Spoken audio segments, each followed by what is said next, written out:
Hi, my name is Wilkin Brutus. And I am Paulette Francois. You're listening to A Boat, a Voyage. Okay, mama. Sack up fat. Boule na boule. Click, Crack, click. crack. Why you sound so tired? I'm tired. Because you are horrible, that's why. Okay, I'm tired. what is our Haitian saying for today? Sonje, lapli, m'bliye ki jon. Sonje premier grand lapli Uh-huh. qui te fait mayi à pousser. Repeat it again. Sonje premier grand lapli qui te fait mayi à pousser. Into Oh. Remember the first rain that make the corn grow? Something like that. And what does it mean though? How can you paraphrase it It's for? mean like, I guess, don't always remember who you are, where you from. Remember where you come You'll from? never forget where you come from. That's what it means, I think. Okay. Well, this is episode 3. It's called African Booty Scratcher. I know you hate I that title. hate the title. Oh, God, I hate it. You know, it was simply one of the insults we used to hear from white, Hispanic, and Black American kids growing up. Haitians eat cat, or Haitian body order, or voodoo, just anything to make new Haitian you mad. immigrants, who were called just come, and first generation Americans like myself feel inferior. You know, they used to call us these things and just poke fun at us.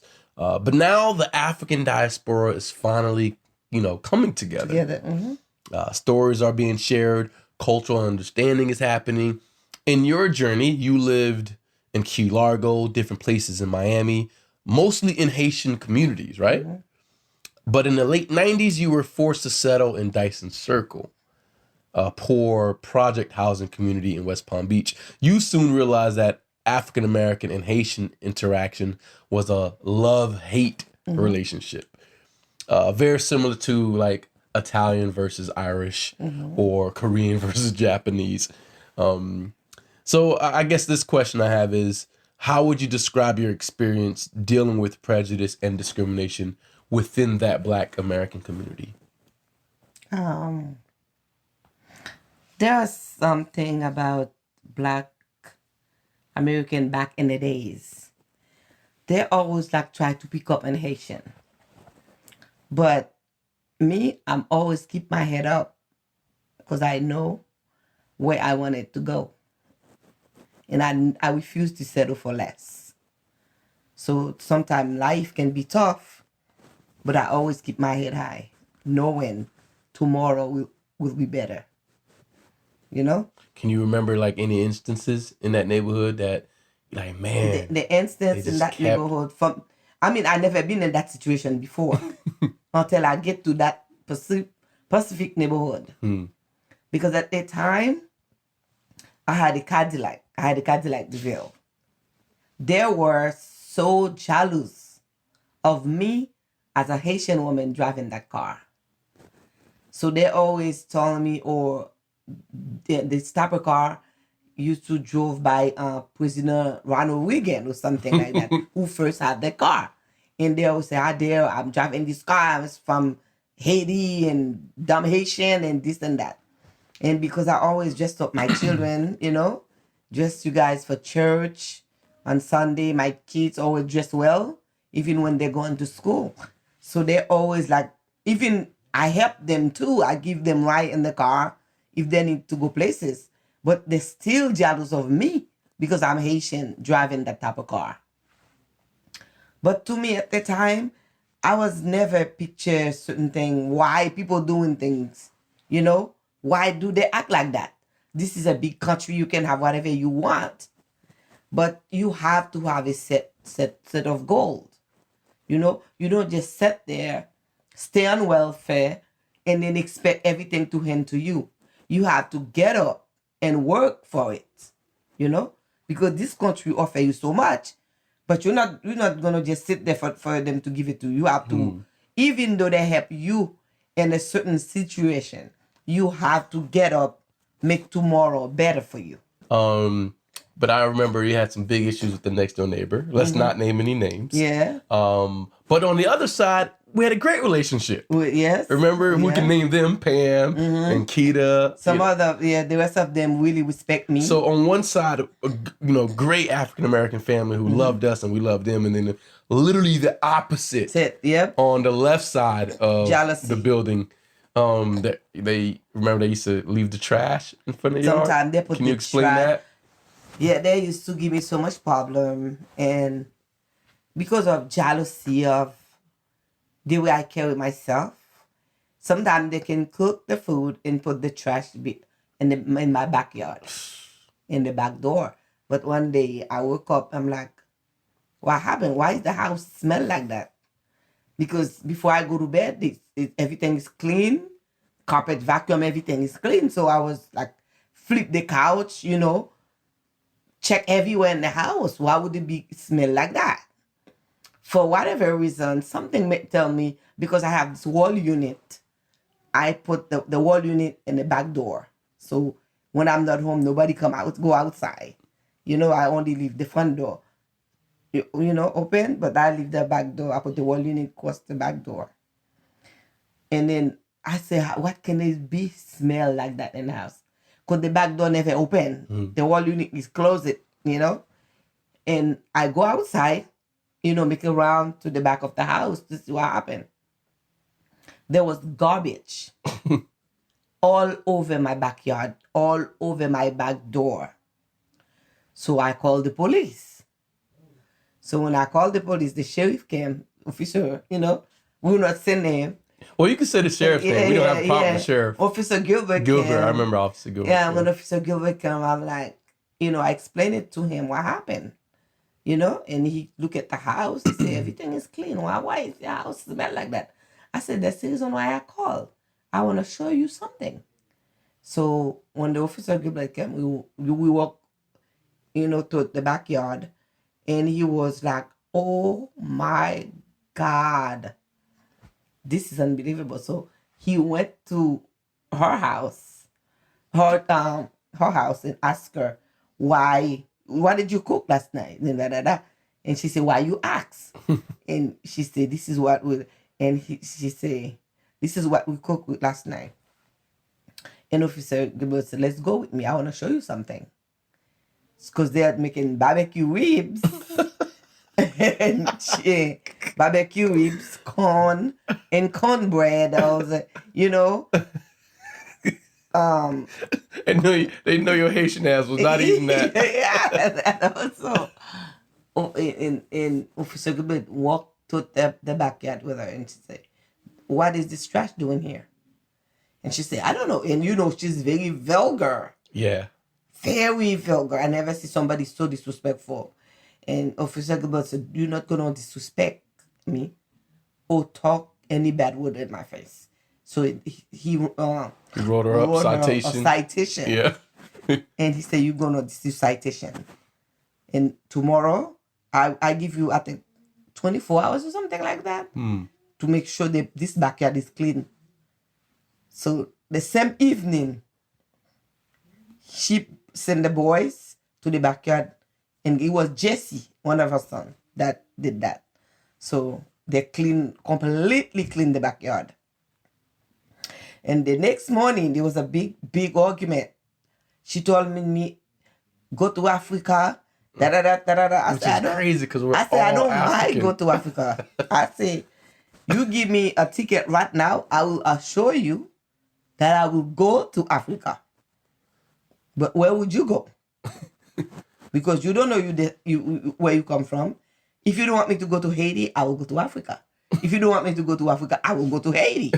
So give me the ticket, So, and that must have been confusing for a Black American woman to tell you to go back to Africa, which was just mind-boggling. Mm-hmm. But again, just to add balance to that experience, we had the positive family to our right side of the building, which was for us to sort of like deal with that dichotomy, right? To have one family very xenophobic and the other family very supportive. Yeah. I think the support from that African American family helped you cope with living in that neighborhood. Yeah. So very thankful for that. But you got to see both sides. But I learned from them. Yeah, I exactly. learned so much, like the ignorance, all this drama, this complication. Sometimes that gave me the strength. The strength. Yeah, to lead. That helped me be more stronger, more wise. Because I don't ways to treat people like that. Yeah. I remember getting into physical fights just for being Haitian. And you'd go to work, but I don't think you really understood the magnitude of what Haitian American kids, your children was going through at the time. Could because be very stressful. we would just come home and you come home from work, but I don't think you really understood. Even though we weren't born in Haiti and we probably didn't have an accent or anything, it didn't matter. Mm-hmm. Everyone knew we were Haitian, and so we had the same sort of backlash that immigrants had. So I was also very confused because physically and culturally, I am also African American, albeit first generation. But me and my siblings talk black and walk black. We were very confused. I didn't know why I was in between two different cultures. If I go to Haiti, they could tell I'm African American. Mm-hmm. If I go back to Dyson Circle, they could tell I'm Haitian American just by the things. Well, actually, they couldn't tell until I told them. So that was very fascinating. Speaking of Haiti, during that time period in the late 90s, right? Late 90s? When did you take us to Haiti? I take you guys to Haiti 91. 91? Oh, early 90s. Mm-hmm. Okay, so in 91, you set up a huge trip. Mm-hmm. All of your children, all four of us, went to Jérémie. Mm-hmm. Why did you take all of us? What was the purpose behind that trip? Because I want you guys to... No, you went to Haiti first. Right, I remember that. I took you to Haiti first. But I'm talking about the second trip, of course. The second trip, I took all of you... When you took me to Haiti, I was a child. I was much younger. I was a child, both times. But I think I was 8 at the time, the first time, right? So, yeah. So that really shaped my mind a lot. Yeah. I remember. But for the rest of my siblings, that was their first time. Because I took you there because I want you to meet my grandmother. Yeah. I didn't want her to die without knowing you because she asked for you all the time. She looked so majestic. She was so happy and everything. Before I even ask you why you took us all to Haiti, speaking of her, what was she lived like all the way up in the mountains? A mountain, right? yeah. Mm-hmm. Now she had all these long flowing hair. Yeah. And was she a maroon? She mixed. I think she mixed with either Hindu or Cuban. Oh. Yeah, her father died in Cuba. Mm-hmm. Because I was just wondering, why her hair was that long, that thick. Yeah, she got long, like Indian hair. It was like super long. Yeah. So, and was that your great grandmother? That's my grandmother. That's your grandmother. Your mother's mother. Mm-hmm. Oh, okay. All right. Man, what was her name again? Her name? Zil. Zil. Zil. All right, so we'll talk about Zil in another episode. But why did you take all of us to Haiti? I take y'all to Haiti because I want all of you to meet my father. And I want you to know where I'm from. Your roots. You understand? My roots. To meet my mom, my dad, your roots, all of you. So everybody's waiting for asking me, when you bring the children to Haiti, when you're going to, because I was very popular in my neighborhood. A lot of people know me and my father. So I want you guys to meet, my children to go to Haiti, to know where I'm from, in case if something happened, you'll wonder, where's my mom come from in Haiti, So I take all of you and you had a good time. Man, lovely time. You have excellent time. The boat ride and all this. So, and just to see my siblings' face, it was as if there was a void. They knew they were Haitian, but did not understand what that really meant. That there was an actual country. Yes. There's that a world waiting for you. Exactly. And that is a big void that maybe some of our neighbors didn't have that luxury of having. And for a lot of my siblings. For a lot of the rest of your kids, they appreciated that so much. Marcus, and Jessica, Erica. Oh my God, Grandma, have the ocean right in your backyard. In the backyard. I remember Erica just looking at everything. Oh my God. Jessica looking at everything. Marcus is just. Yeah, that's so overwhelmed. The coconut tree in the yard, they have so much fun. Man. They love it. So when we got back from Haiti, that really boosted up again our self-esteem and pride. especially seeing our grandparents and listening to Haitian Creole everywhere. The way of life, it felt so African. Yep. All right. We went back to Africa. Even though we belong to both African American and Haitian culture, it felt like we went back to Africa.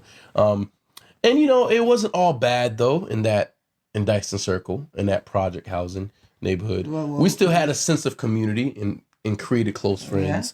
And we still have people who pushed education. Yes. And for that, Dyson Circle will still have a special place in my heart. It toughened us up. Tough. Oh boy. You all always keep your standards. Yeah, we kept our standards high. To school and kept our chins clean up and everything. We learned that poor conditions can breed poor behavior. Yeah. So you had to get us out of there because there wasn't a movement to help uplift that specific neighborhood. If there was a financial movement to make the neighborhood better, maybe we would have stayed longer. But your ultimate goal anyway was to own a home, regardless. Yes. Even if they would have made that neighborhood better, you wanted a bigger place anyhow. One day there was a fight when this guy come from elementary school and you meet him halfway. You put your bag, you say, let me go in so they don't get to the fight. Yeah. So I promise you guys, I say, well, Ken, I'm going to get you out of here. One day you're going to have your own backyard, your own front yard to play. Only if you want somebody to come in. But I promise you, I'm going to get you out of here. And you say, okay, mommy, but you don't see how? Yeah. But I know how. We're going to get out of there. So a day, I think we moved here. Your birthday was May 25th. And May 25th, I already do the closing and everything. The closing is done. And one day after school, 2 days after one day after your birthday, May 26th, and I show you the key. And you were so excited. Screaming like, what? And you're like, Mom, you got a new car? Oh my God, you're so happy. I'm like, no. And you keep saying, what's the key for? What? And you're like, no. Oh my God, no. Are you serious, mommy? I'm like, yeah. This is the house key. Out. And then May 27, we moved here. My goodness. 1999. That's amazing. Yeah. And I remember, I will never forget that day. Yes. I will never forget that day. It's almost like you couldn't wait to come home just to surprise us. I can't wait to come home. I think that same day I was talking to Dennis and my close friend at the time. And we were just having conversations about leaving the neighborhood and, just going somewhere better. And then, but either it was that day or the day before. And then all of a sudden you bring this key. I'm like, what? And I'm like, yeah, you say you live in. I say, Mom, don't worry. You're not going to reach your 17th birthday here. You're going to be out of here. God's going to make a way. I'm not going to keep you here. We're going to get out of there. Don't worry. Now, to get back to the human relationships in that neighborhood, you still allowed my African American friends over the house because you knew not to generalize. Okay, that we got that understood. But your Haitian friends had a more culturally biased, more conservative mindset because of what they went through. But why were you much more understanding than your friends? I had a way. I don't like judge people. I think everybody have a different issues. I always try to treat people the way I want them to treat me. So when it comes to feelings, I'm really try to protect people's feelings, But my limit with you, if you disrespect me. If you disrespect me, you have no place in my home. I have my distance from you. But I always try to give people a chance to socialize with me. Talk to me. So while you talk to me, then I define who you are. That's how you get a good clarification of knowing people. By them communicate with you. Then you like, you may say nothing. But in the back of your head, you're going to choose if that person worth to be around you or not. So that's why when your friend come over, I want to treat them with respect because they're your friends. But at the same time, too, I treat them like my children, too. because I don't want to do anything to jeopardize the feeling. Appreciate that so much. Yeah. That's why my house always full of kids when they come to visit. When they come out to visit you or the girls, I always like offer them drink, offer them fruits, offer them snack and stuff like that. They really appreciate it. You know how kids are. Yeah. And that's why some of my African American friends didn't understand why their parents held those biases. Because they were like, Miss Francois, all right with me. I just ate some D-Lee. They try to pronounce Haitian foods. I try to, help them pronounce it for them. Yeah, like I miss learning new words and stuff. And it was we were all so young, I was young. 15, 14, not even realizing. I was having a party that sometimes every year I have to eat 4 different parties. You opened up to them. Now, when you were growing up, so that's my little rundown of what it felt like being Haitian American at that time, knowing that society treated your generation harshly because there's a xenophobic atmosphere for for new Haitian immigrants, and that energy then gets passed down toward the offsprings, the children. So what you went through, we also went through, sometimes even worse, which is very weird. Now, when you were growing up, did you have any issues with Dominicans? And did any of that experience reminded you of how you were treated by African Americans? When I was growing up in Haiti, to these days, I'm always like, I have this fear to go to Dominican. I don't know how to explain that. Because the way I heard, they treat Haitian people over there.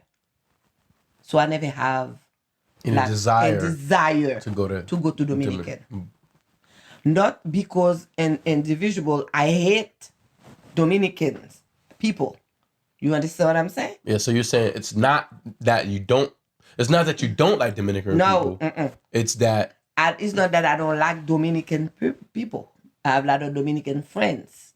But I don't have desire to go to Dominican. Even though I have family live there, I don't want this my choice not to visit there. Because the way they treated Haitian people there, I don't want to go and be victimized mistakenly over there. Right. You understand what I'm saying? Right. But if there is somewhere, if I know a country who don't like my culture, personally don't like Haitian, I don't have to go there. Right.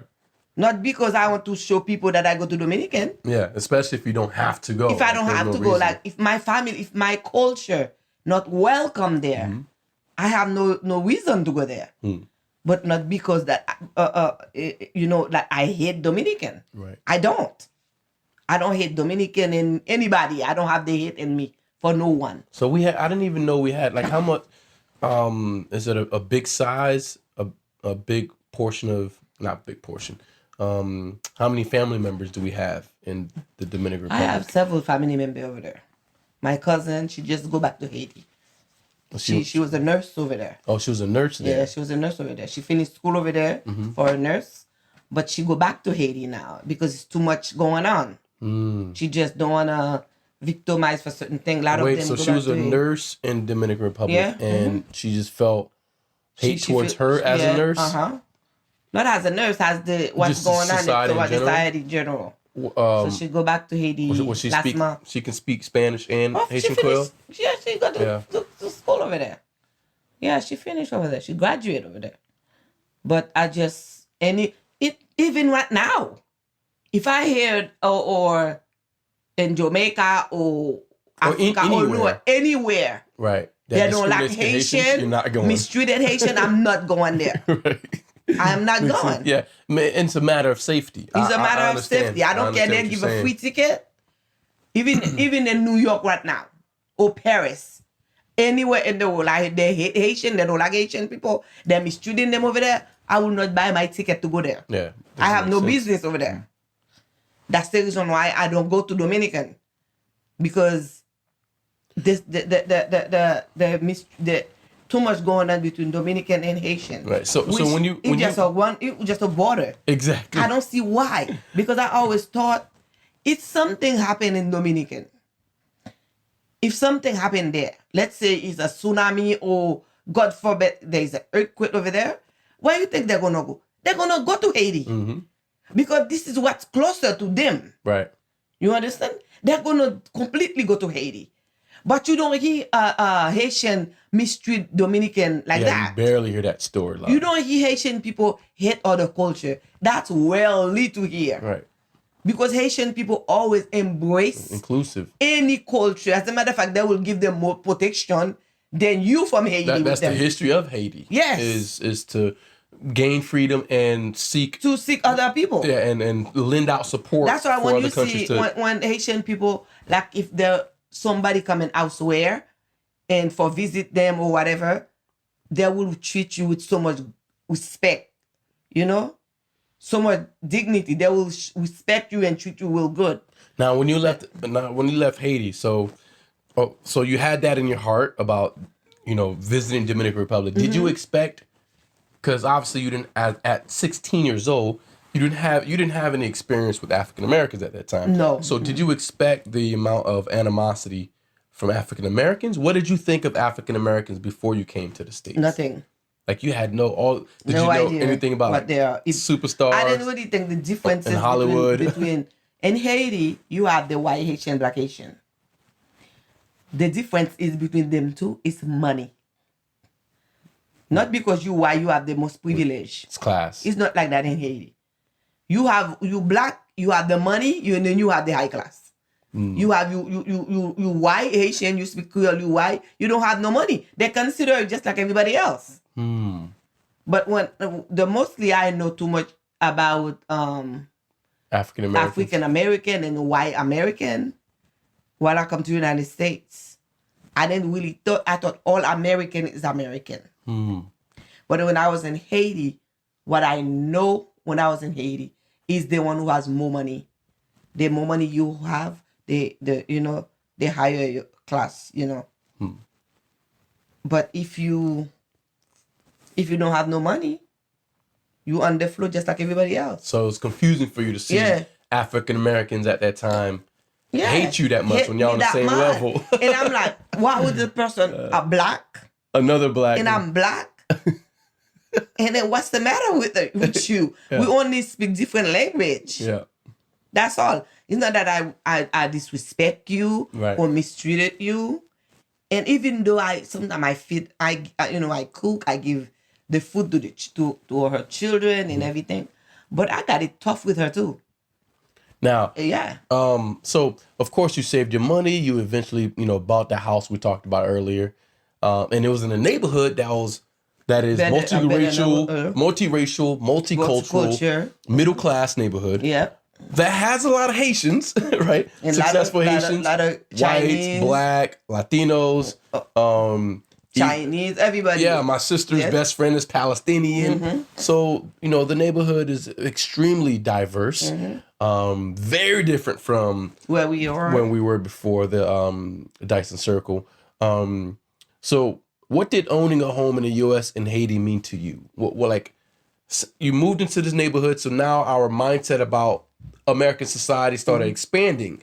Now it wasn't just limited to this poor neighborhood with this specific type of class of black people. Again, all of our neighbors were not the same, right? Pam and Keita, they were absolutely wonderful.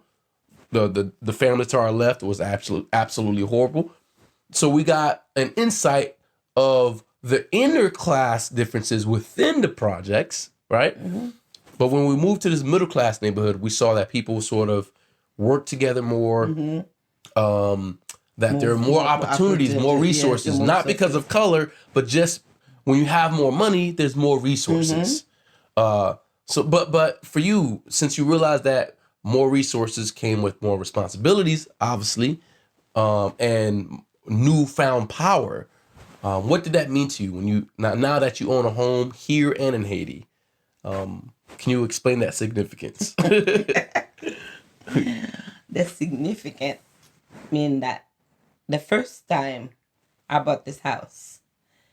I didn't really put too much, thinking too much. I just have too much the excitement. I have the excitement that to get my children out of that circle to a better neighborhood. I feel blessed, I feel so blessed. And then around me, I saw people that give me more gratitude, like, oh my God, you make it big, you did a good job. But then I'm like, oh my, yes, I did. I really did. But it's like they give me more appreciation instead of me. I really appreciate that God blessed me with the house, but I didn't really know the value of what I did. You know what I mean? So times goes by that I'm trying to, capture myself more. I'm like, oh my God, this is a big responsibility, to have a mortgage and to, have a better establishment for my children. I'm like, wow, this is big. So I'm going to try to go, for more. And then I work to keep the home, to keep my family. And you finish high school. My goal since you were born is to go to college, even though I didn't know how that's going to happen. But I know what once you ask God for something and you put him first, he will make it possible. Mm-hmm. And then once you graduate high school and you getting ready to go to college, I'm like, oh my God, things is just turning around for me. My son is going to college. I cannot believe it. I remember you were crying when I got on the train. I was crying the whole week. Because me and you never separate. Oh, yeah, that's right. We always together. We always, you always with me wherever we're going. All of us finished college. Mm-hmm. Pretty much. Yep. Everyone finished college. That's a big success for me. Huge success. Huge success for me. Well, we got one more that still need to finish. Yes. Three of you. Three out of the four. And three of you graduate. The other one is taking an alternative route. Yeah. Which is still good. Yeah. And so it's great to see that you were a successful parent and a successful immigrant. Yes. High five, yeah. Yeah. And then once you go into college, I'm like, oh my God. I cried because where you going? I'm like, what if something happened? I'm not there. Who's going to help working? Now you on your own for the first time, But I have to learn to let go. And then before you leave, you write letter for each of the kids. One for Marcus, one for Sasha, one for Erica. What to do, You are very responsible. So in a way, I trust you. But I was kind of, as a mother, even though I trust you, you're very responsible. As a mom, I just feel a little paranoid. Not knowing, what's going to happen. But times pass, things getting better. Right. And then you ended up buying and then I ended home in Haiti. And end up build a home, got the land. Oh, build a home, my bad. Yes. How dare I say buy when you built? Excuse me. I ended up refinance my home here. Yep. I refinance this house, take money from this house, and build my house. Amazing. Yes. And 10-bedroom house. God. In Haiti. So. This is a hustler story. You're a hustler, Mom. I'm like, okay, I got this house now. It's time to have a home in my country. So I did that. Man. And then I'm looking for the more. For the next path. For the next path. The future. Yeah. So you are officially a successful immigrant story. Mm-hmm. I didn't know much about you until I went to Haiti as a kid. That was the first experience where I'm like, oh, this is my mom. Yeah. Mm-hmm. And I also learned more about you when you visited me in South Korea. Mm-hmm. So for the next episode, let's sail there. Okay. Let's go to that next episode and talk about how that felt to be a Haitian refugee, an immigrant that came to this country by boat, only to fly to a different country to now visit your son Yeah, let's go to that episode. All right. So my name is Wilkin Brutus. My name is Paulette Francois. You're listening to A Boat, A Voyage. Come ride with us. All right.